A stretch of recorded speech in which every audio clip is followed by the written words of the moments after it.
안녕하세요. 편하게 듣는 한국사입니다. 성공이란 무엇일까요?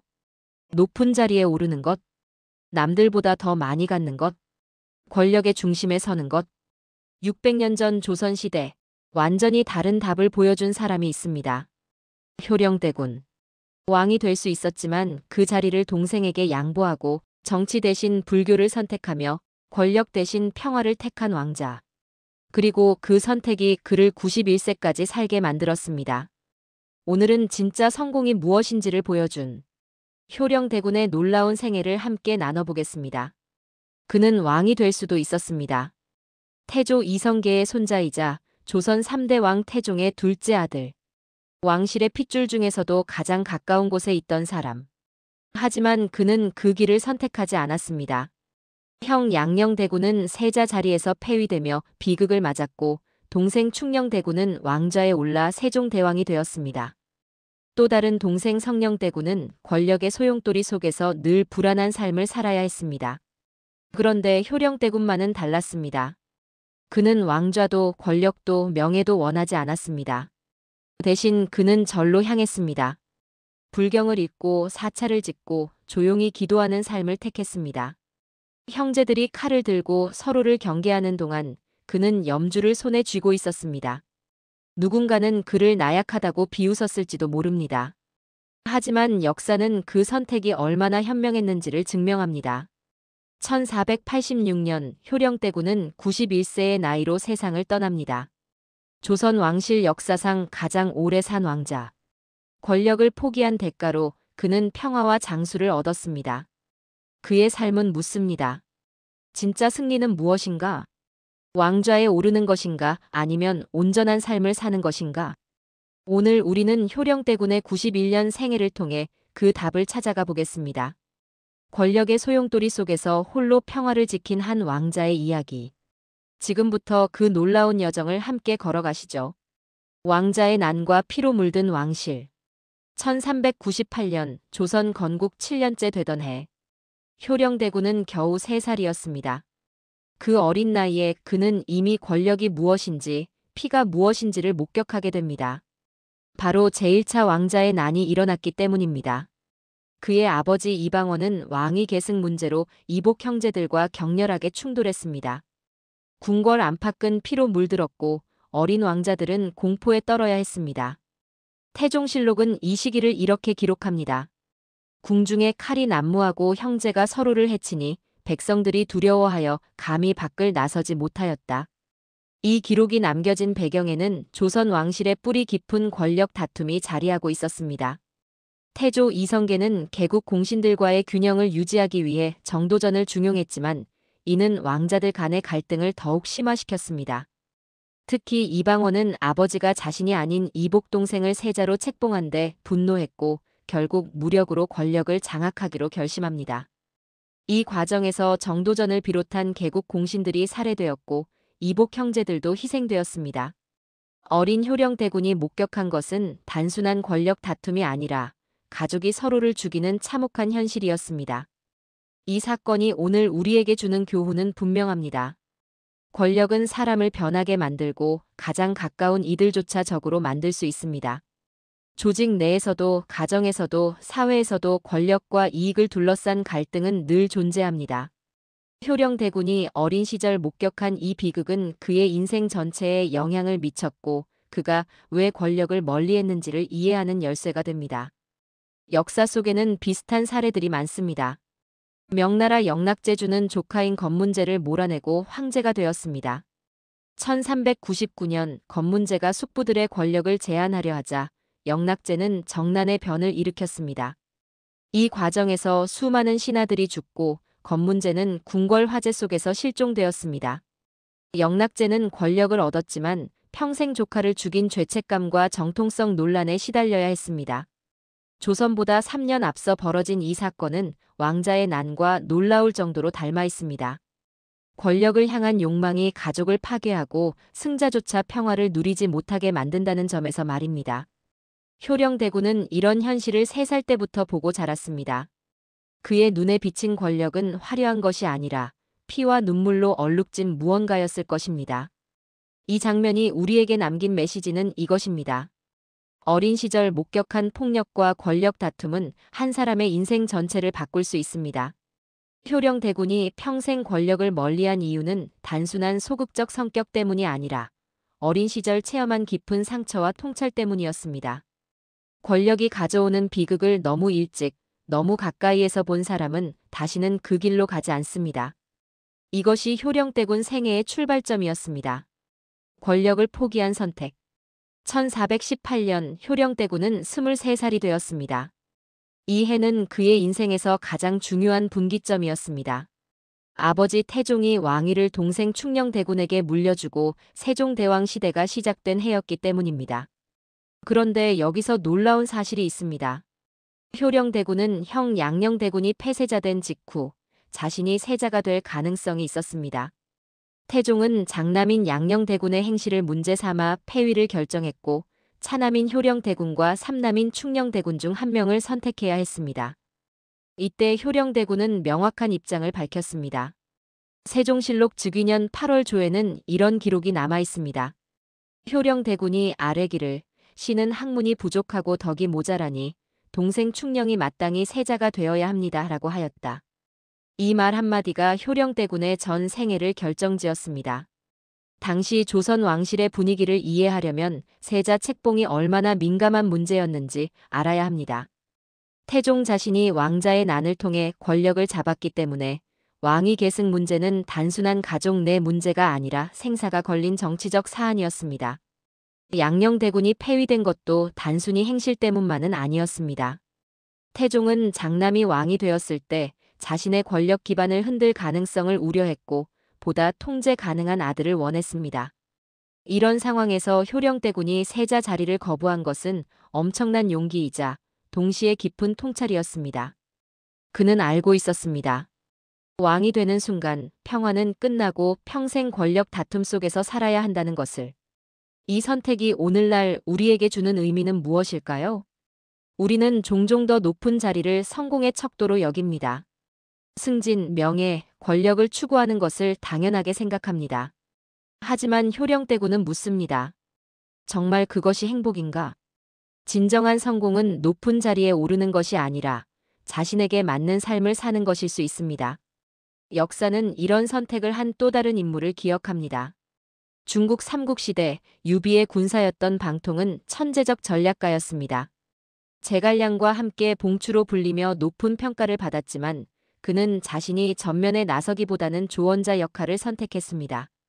비록 36세의 전투 중 전사했지만 그가 남긴 전략들은 유비가 촉한을 세우는데 결정적 역할을 했습니다. 방통은 최고의 자리를 원하지 않았고 대신 자신이 가장 잘할 수 있는 위치에서 최선을 다했습니다.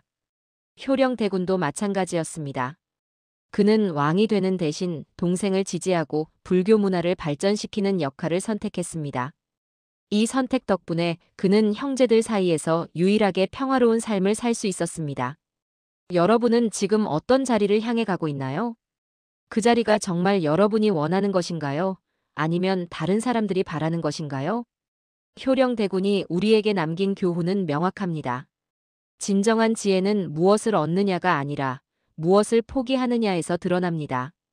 권력을 포기한 그 선택이 그를 91세까지 살게 했고 역사의 평화로운 왕자로 기억되게 만들었습니다. 불교로 향한 길. 1420년 효령대군은 25살이었습니다. 세자 자리를 거부한 지 2년이 지났고 동생 세종은 이미 왕위에 올라 나라를 다스리기 시작했습니다. 이제 효령대군 앞에는 두 가지 길이 있었습니다. 궁궐에 남아 왕의 형으로서 정치에 개입하며 끊임없이 의심받는 살. 아니면 완전히 다른 세계로 떠나는 것. 그는 후자를 택했습니다. 불교로 향하는 길이었습니다. 세종실록 2년 3월 조에는 이런 기록이 남아 있습니다. 효령대군이 왕에게 아뢰기를 신이 불법에 귀의하고자 하오니 허락해 주소서라고 하였고 왕이 이를 허락하였다. 이 짧은 문장 뒤에는 깊은 의미가 담겨 있습니다. 당시 조선은 유교를 국가 이념으로 삼고 불교를 억압하던 시기였습니다.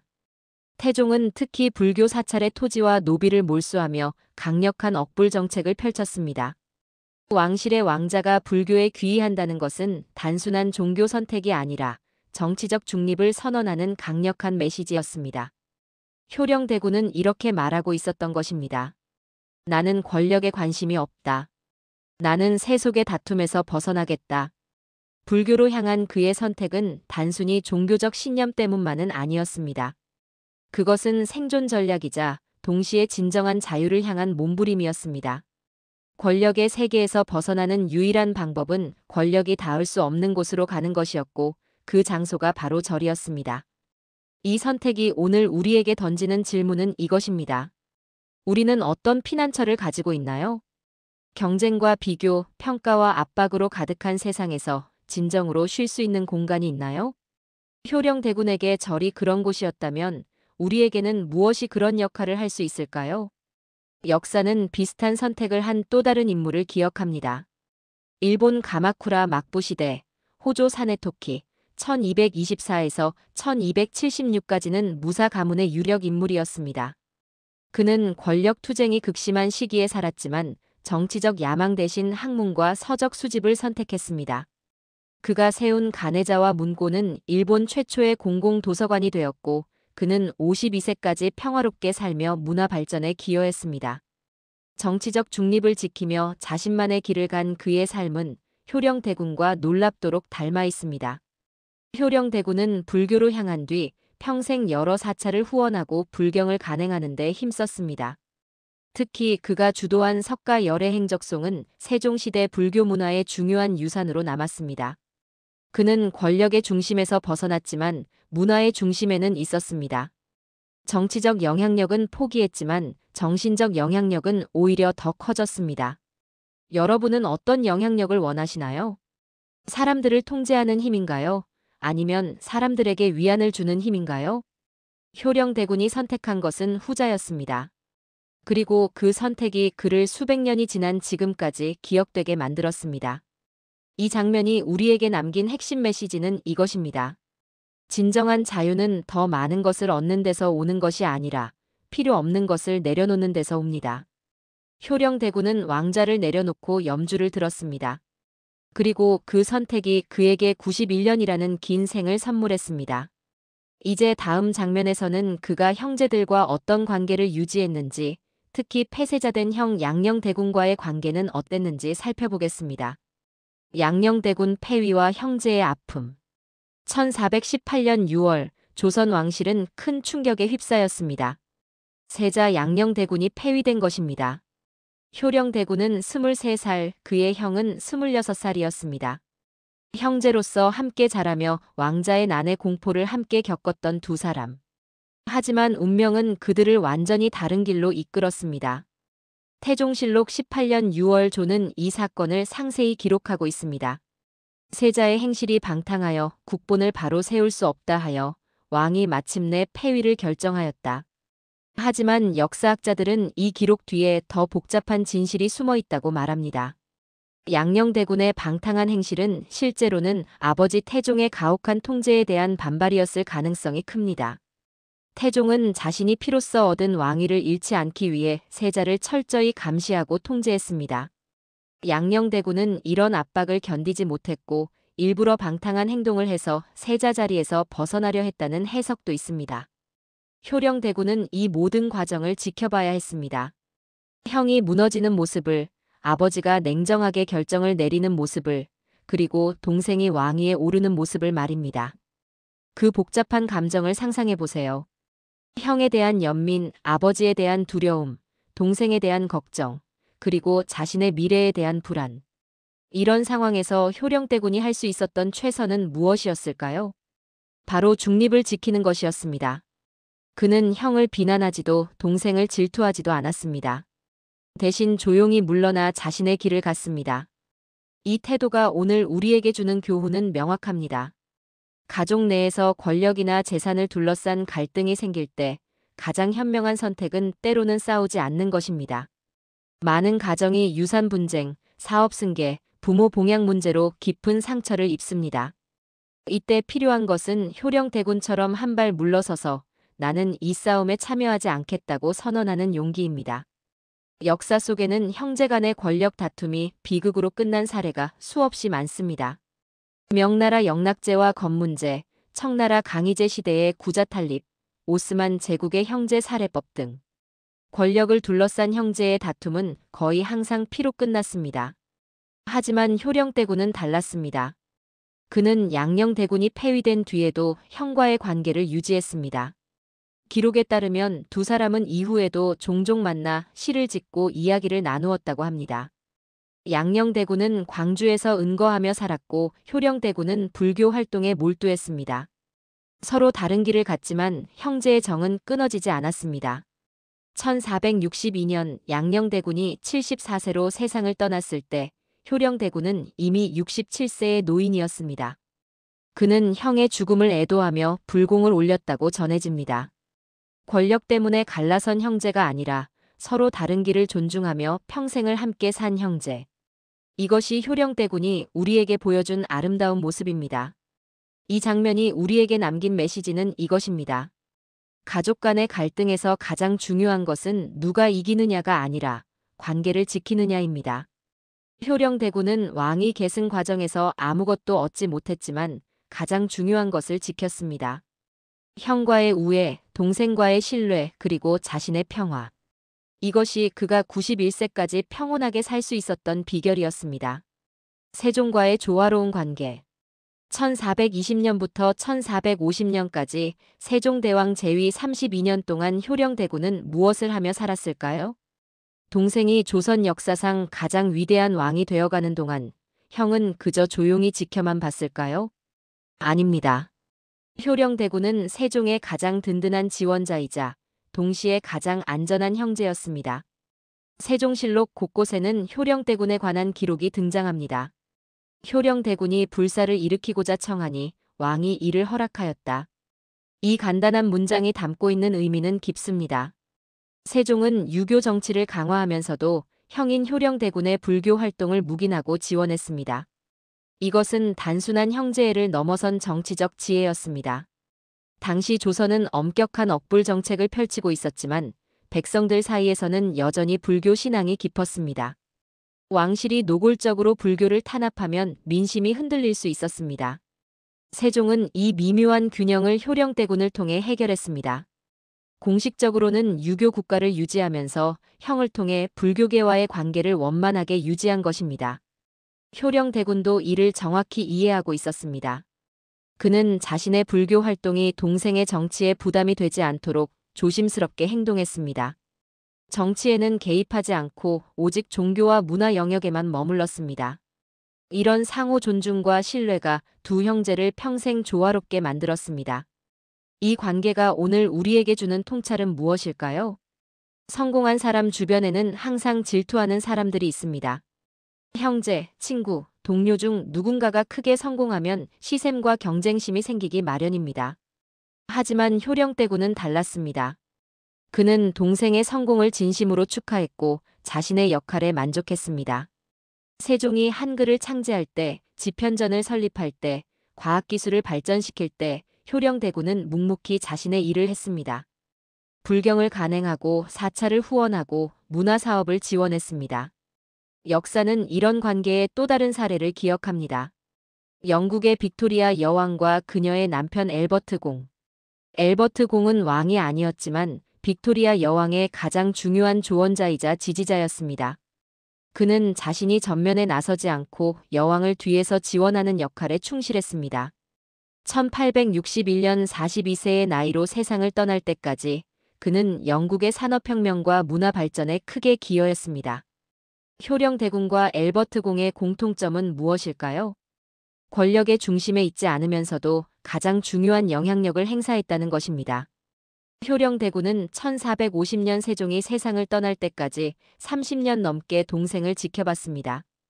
그때 효령대군의 나이는 55세였습니다. 동생의 죽음을 지켜보는 형의 마음은 어땠을까요? 슬픔과 동시에 자신의 선택이 옳았다는 확신도 있었을 것입니다. 만약 자신이 왕위를 탐했다면 이렇게 평화로운 30년을 보낼 수 없었을 테니까요. 세종 이후에도 효령대군은 36년을 더 살았습니다. 문종, 단종, 세조, 예종까지 4명의 왕을 더 지켜보았습니다. 왕실의 격변기를 모두 목격했지만 그는 결코 휘말리지 않았습니다. 이 장면이 우리에게 남긴 핵심 메시지는 이것입니다. 진정한 관계는 경쟁이 아니라 조화에서 만들어집니다. 효령대군과 세종은 서로 다른 길을 걸었지만 그 길들이 서로를 방해하지 않고 오히려 보완했습니다.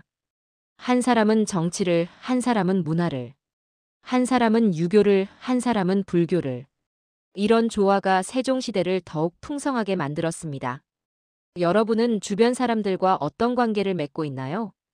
경쟁하는 관계인가요? 아니면 조화를 이루는 관계인가요?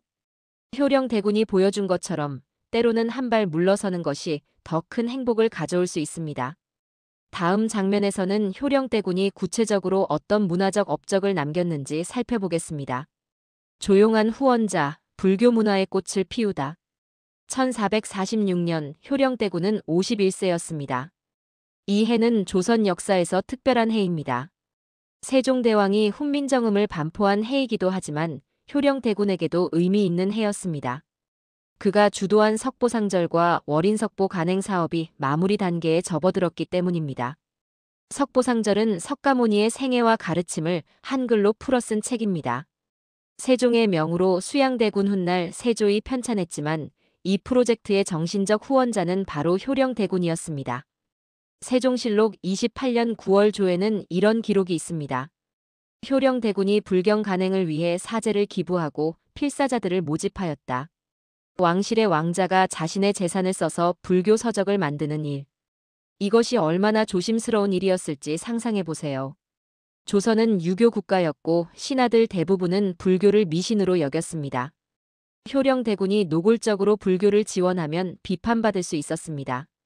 하지만 그는 신중하게 그리고 끈기 있게 자신의 일을 해나갔습니다.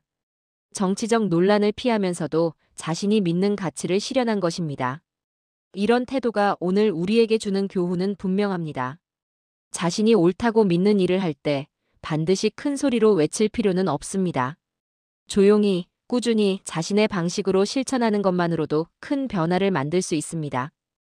효령대군은 평생 30여 개의 사찰을 창건하거나 중건했습니다.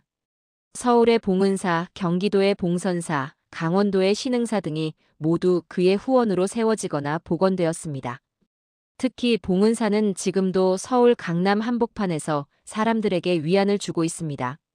500년이 넘는 시간 동안 수많은 사람들이 이 절에서 기도하고 명상했습니다. 그 시작이 바로 효령대군이었습니다. 역사는 이런 조용한 후원자의 또 다른 사례를 기억합니다. 이탈리아 르네상스 시대, 메디치 가문은 직접 예술가가 되지 않고 예술가들을 후원했습니다. 미켈란젤로, 레오나르도 다 빈치, 보티첼리 등이 모두 메디치 가문의 지원을 받았습니다. 가문의 사람들은 전면에 나서지 않았지만 그들의 후원이 없었다면 르네상스는 불가능했을 것입니다.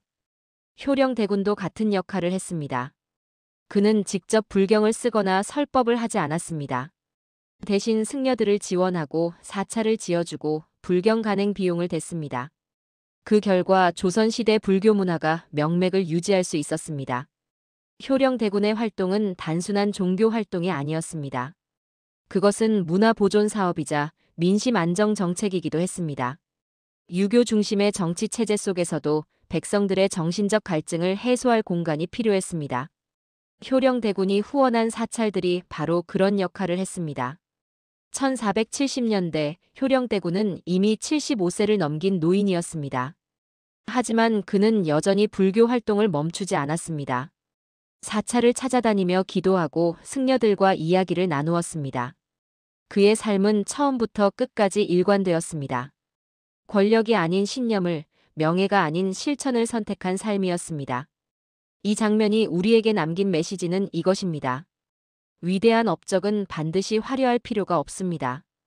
조용히, 꾸준히 자신이 믿는 가치를 실천하는 것만으로도 역사에 남을 수 있습니다. 효령대군은 왕이 되지 않았지만 수백 년이 지난 지금도 사람들이 기억하는 인물입니다. 그가 지은 절들은 지금도 서 있고 그가 간행한 책들은 지금도 읽히고 있습니다. 이것이 진정한 불멸입니다. 91세 장수의 비결과 평화로운 마지막. 1486년 3월 18일 한양 도성 안 효령대군의 저택. 91세의 노인이 조용히 눈을 감았습니다. 조선 왕실 역사상 가장 오래 산 왕자 효령대군의 마지막 순간이었습니다. 그의 주변에는 자손들과 승려들이 둘러싸여 있었고 방 안에는 평화로운 분위기가 흐르고 있었습니다.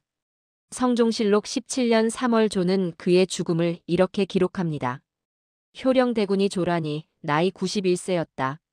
왕이 크게 애도하여 3일간 조회를 정지하였다.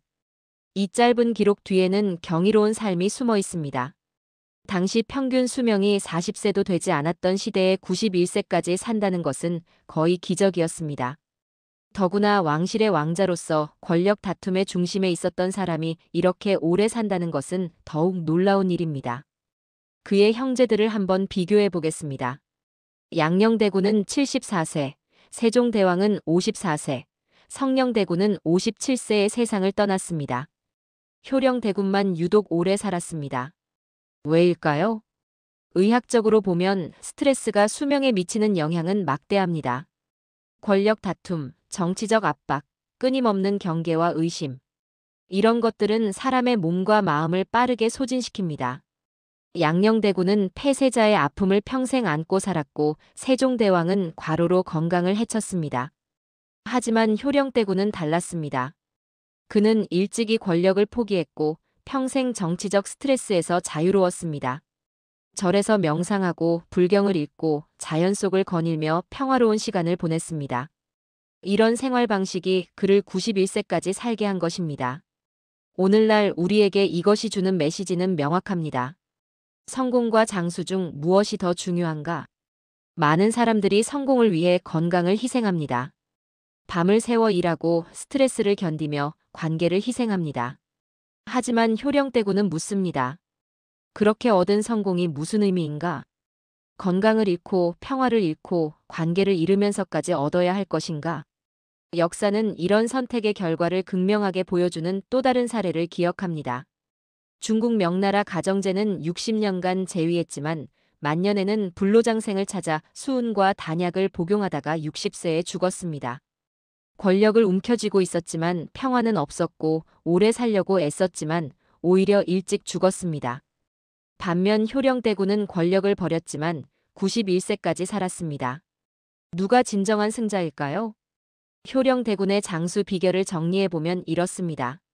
첫째, 권력 욕심을 버린 것. 둘째, 규칙적이고 절제된 생활. 셋째, 정신적 평화를 유지한 것. 넷째, 자신이 좋아하는 일에 집중한 것. 다섯째, 형제와의 관계를 잘 유지한 것. 이 5가지는 단순히 장수 비결이 아니라 행복한 삶의 비결이기도 합니다. 효령대군이 세상을 떠났을 때 많은 사람들이 애도했습니다. 왕실 사람들뿐 아니라 승려들과 백성들도 그의 죽음을 슬퍼했습니다. 그는 평생 누구와도 다투지 않았고 누구에게도 미움받지 않았습니다. 권력을 가진 사람은 많지만 진심으로 존경받는 사람은 드뭅니다. 효령대군은 후자였습니다. 그가 남긴 사찰들은 지금도 서 있고 그가 간행한 불경들은 지금도 전해지고 있습니다. 그리고 그의 삶의 이야기는 500년이 지난 지금도 사람들에게 영감을 주고 있습니다. 이 장면이 우리에게 남긴 최종 메시지는 이것입니다. 진정한 성공은 얼마나 높이 올라가느냐가 아니라 얼마나 평화롭게 살다 가느냐입니다. 효령대군은 왕이 되지 않았지만 왕보다 더 오래 살았습니다. 권력을 잡지 않았지만 더 많은 사람들에게 기억됩니다. 전면에 나서지 않았지만 더 깊은 영향력을 남겼습니다. 여러분은 어떤 삶을 선택하시겠습니까? 높이 올라가는 삶인가요? 아니면 평화롭게 걷는 삶인가요? 효령대군의 91년 생애가 우리에게 보여주는 것은 명확합니다. 때로는 물러서는 것이 진짜 앞으로 나아가는 것이고 포기하는 것이 진짜 얻는 것입니다. 사랑하는 여러분, 지금까지 우리는 효령대군의 91년 생애를 7가지 장면으로 나누어 살펴보았습니다. 왕자의 난이라는 비극 속에서 시작된 그의 삶, 권력을 포기한 결단, 불교로 향한 길, 형제들과의 관계, 세종과의 조화, 문화 후원 활동, 그리고 91세까지의 장수. 이 모든 장면들이 우리에게 던지는 하나의 큰 질문이 있습니다. 진정한 성공이란 무엇인가? 역사는 분명히 말하고 있습니다. 세종실록과 성종실록에 남겨진 효령대군에 관한 기록들은 한결같이 그를 평화로운 사람, 분쟁을 피한 사람, 오래 산 사람으로 묘사합니다. 왕이 되지 않았지만 왕보다 더 오래 기억되는 사람.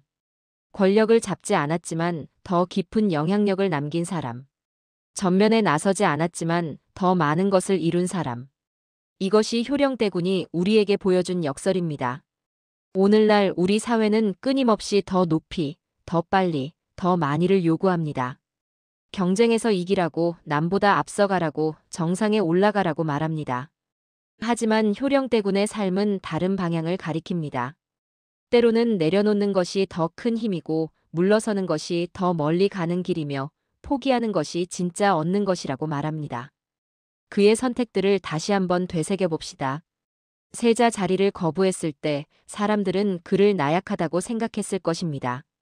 불교로 향했을 때 사람들은 그를 세속을 등진 사람이라고 여겼을 것입니다. 정치에 개입하지 않았을 때 사람들은 그를 무능하다고 평가했을 것입니다. 하지만 시간이 흐른 뒤 역사가 내린 평가는 달랐습니다. 가장 현명한 사람, 가장 평화로운 사람, 가장 오래 산 사람. 이것이 효령대군에게 붙은 이름입니다. 우리는 이 이야기를 통해 배운 교훈을 잊지 말아야 합니다. 권력이 행복을 보장하지 않는다는 것. 성공이 평화를 의미하지 않는다는 것. 높은 자리가 긴 생을 약속하지 않는다는 것. 대신 진정한 행복은 자신에게 맞는 삶을 사는 데서 옵니다. 진정한 성공은 남들이 인정하는 것이 아니라 자신이 평화로운 것입니다. 진정한 승리는 모든 것을 얻는 것이 아니라 필요 없는 것을 내려놓는 것입니다. 효령대군의 91년 생애가 우리에게 남긴 메시지는 시대를 초월해 지금도 유효합니다. 흐름은 스스로 바뀌지 않는다. 누군가의 선택이 흐름을 만든다.